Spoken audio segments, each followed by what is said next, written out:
Hello everyone, this is Mr. Kennard again.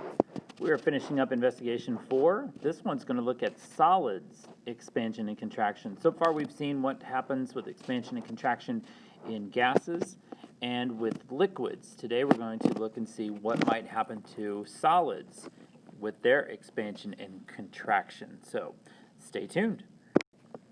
Let's take a minute to go back and review a little bit about what we've done with air and water and their expansion and contraction as well. How did you get air to expand? If you recall, it was you were giving it heat. E-A-T, heat. Sorry, it's not working very well. We'll make it work. How do we get water to expand? Again, heat as well. A-T. I'm trying to just use my finger instead. Well, how did we get air and water to contract? And remember, contraction is getting closer together because of cooling that takes place. The next question, was there more air and water when they were expanded than when they were contracted? That's kind of a trick question because when we're talking about these particles of air and water, when we expand them, we're just heating them up, we're giving them more space. When they're contracted, they just get closer together. The size of the particles does not change. So was there more? The question is no. Same number of particles. The size of the particles doesn't get any bigger or smaller. The number of particles doesn't get any bigger and smaller. If you trap 10 particles of air and make them expand, it's still 10 particles of air. If you trap 20 particles of water or liquid and you cause them to contract, it's still 20 particles of water. They don't get any bigger in size and they don't change their numbers. So then number 5 asks, well, what is the difference between the expanded and contracted forms of the air and water? If the numbers don't change and the sizes don't change, then what is it that makes it change its volume? In this case, it is the spacing. The spacing of the particles, how close they are, how spread apart they are. In contracted, you're causing them to get closer together, not by compression, not by force, but by their amounts of energy. The same thing with expanded. You spread them out because of not by anything of physical pushing. It is the actual just heating them up, giving them more energy. They need more room. So number 6, what caused the amount of spacing to change? Changes in heat. Changes in heat. If we heat something up, they give it more energy, it has more kinetic energy, they move around, they bump into each other, they need more space. It's kind of like kids trapped in a classroom all day. They sometimes want to get out. That's why we have recess, to get them out and let them burn up some of that energy and stuff. When we cool them back down, when they cool off, we can bring them back into that smaller space. The same thing happens with liquids and with gas particles. When we heat them up, they need more space. When we cool them off, taking away heat, they come closer together. So our focus today is, do solid materials like glass, rock, and metal, do they expand and contract as well as what we saw with the liquids and the liquids and the gases? Well, that's our big question for today.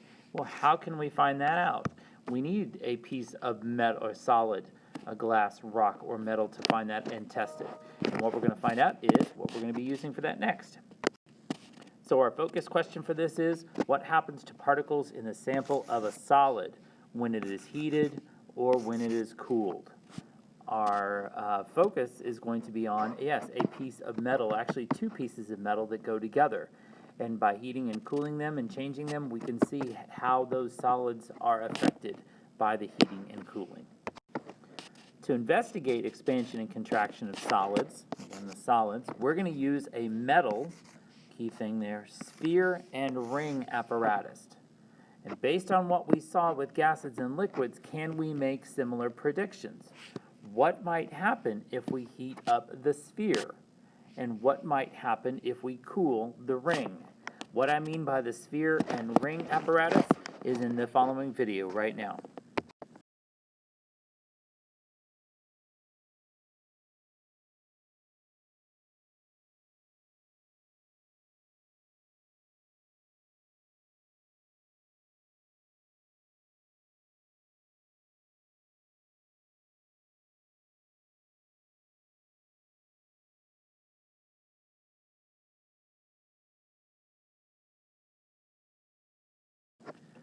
So what you just saw was, the sphere.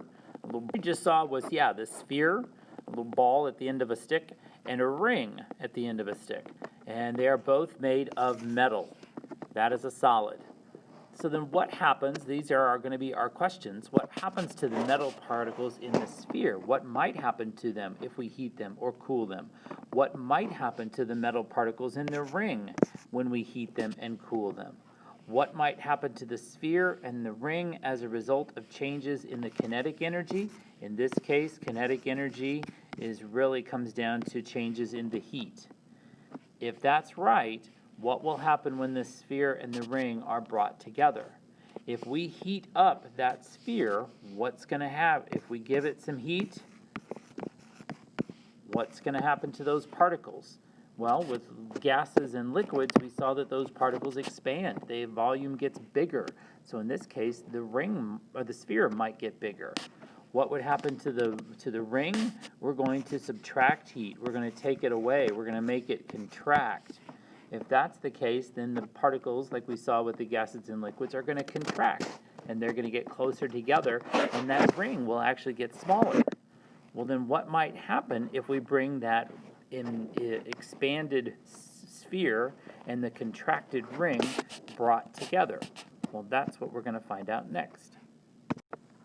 Before we actually do that, let's look again at our solids, liquids, and gases. They're all made of matter, and that means they are all made of particles. The particles that make them up, all the elements, all the atoms that make that up, there are particles in there. In gases, the particles all move independently, bouncing around all over. You're kind of like that way. We put all 15 of you, 30 of you in a classroom. You've got space to move. You've got space to bump into each other. Bump into the walls, bump into the desks, move around if you wanted to. Not much, you have lots of space between you. In liquids, the particles move around but are in contact with one another. If that was the case, let's take 30 of you and put you in a smaller room, like let's say a bathroom here at school. If we put all 30 people, like they used to do with tornado drills before we had a basement, you'd go to the bathroom and have to pack you all in there. If that was the case, you could probably move around, couldn't you? You could switch positions, but you'd be touching each other. You'd be touching people by side to side, rubbing shoulders, bumping into them, whatever it is. But you could switch places. Well, that's kind of what liquids do too. They're able to move around, but they are in contact with each other pretty much all the time. Now, in the solids case, the particles are not free to move around. They are bonded together. They are stuck so close that they can't. If we put all of you in, let's say, that bathroom, instead of in the bathroom, let's take one of those bathroom stalls, and we cram as many people in there as close as possible. Can you move a little bit? Yeah, you could move your shoulders and wiggle and this and that and be uncomfortable, but you're pressed in there right next to each other. You're probably not going to be able to change positions with somebody else like you would maybe in the bathroom as a whole. So packed in there really tight, they're all bonded together. That's what makes up those particles. But yes, you could have some movement. And solids, as they heat up, the particles vibrate a little bit more, and they move just a little bit farther apart from each other. So you might be able to wiggle your shoulders and wiggle your hips and wiggle your knees, and all those kinds of things might be able to then create a little bit more movement. And therefore, the volume of that solid is going to increase a little bit. Now, how does that play into our sphere and ring? Here's what we're going to see next.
So as you just saw from the video, they took the ring and they put it into cold water, and they put the sphere and put it on a hot plate, and both of those had their kinetic energies changed as a result.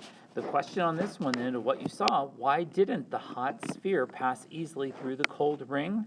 Well, the hot sphere was larger. It expanded. And the cold ring contracted. In this case, got smaller. So the sphere got bigger in size, and the cold ring got smaller in size, and then as a result, they weren't able to pass through, at least initially. So what happened to cause the metal sphere to expand?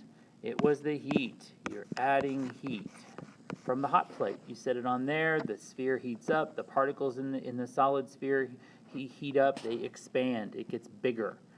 What happens to cause the metal ring to contract? In this case, you took away the heat. You subtracted heat. When we put things into cold freezers and cold water and cold this, it removes heat from whatever it is. In this case, the ring was at a room temperature, had a certain amount of room temperature heat, and we put it into the cold water mixture with the salt and ice, and it took away that heat. It absorbed heat from it, which then made those particles get closer together. And as a result of one expanding and the other contracting, they were not able to pass through. To help illustrate a little bit more about particles of solids, liquids, and gases, I want you to visit that fossweb.com, and in the multimedia section, find the particles in solids, liquids, and gases. And this will actually show little blocks of a solid, little blocks of liquid, little blocks of gas, as you can see right here. Of each of those, there's an ice cube, there's some water, and there's some water vapor. And you can change these. It will show you the illustrations right here about the particles of a solid packed in there tight. About liquids, you'll see them be able to move around, and then gas particles, they'll be bouncing around every so often. So what you want to do then is possibly go to there and hit the cool it off buttons for each of those, or warm it up in each one of those, and that will show what happens with those particles as we give them heat or we take away heat on the particle level. It's a really cool thing, so check that out. So as a result, we can answer our focus question. What happens to the particles in the sample of a solid when the solid is heated or cooled? If it's heated, they do what? They expand. If it's cooled, they contract. And what we saw with the solids is exactly the same thing that we saw with the liquids and the gases. Let's review a little bit of that. So this is overall our guiding question for investigation number 4. It has to do with adding energy or removing energy. Adding heat or removing heat. It's all about changing heat. When you heat something up, you're giving it more energy, you're giving it more movement energy, that kinetic energy. They kind of go hand in hand with each other. So how does adding heat or removing it from a substance affect the particle motion? More heat equals increased motion. If you subtract heat, removing heat equals removing motion. And if you think about that with yourselves, if you've had a lot of food, you've had a lot of candy, you've had a lot of energy drinks, you have a lot of caffeine, you have a lot of sports, whatever it is, nitro, whatever, anything you put into you, it's warm outside, you want to get outside and do something, you run around, you have a lot more energy. When you don't have that energy, your food energy, your candy, your this, your that, you slow down. When it gets cold, we usually slow down and come back inside. We have less motivation to do stuff. We are perfect examples of how we change the heat, how we change that, and how it affects our overall motion as well. And we can do that with particles of solids, liquids, and gases as well. When we heat them up, the particles move faster, they move further apart, they expand, and then when you cool them off, they slow down and come closer together. And that's going to be summarized on the next page. This is what it comes down to. When we add energy, the particles move faster and farther apart, they expand. That happens with gases. You saw that with the balloons.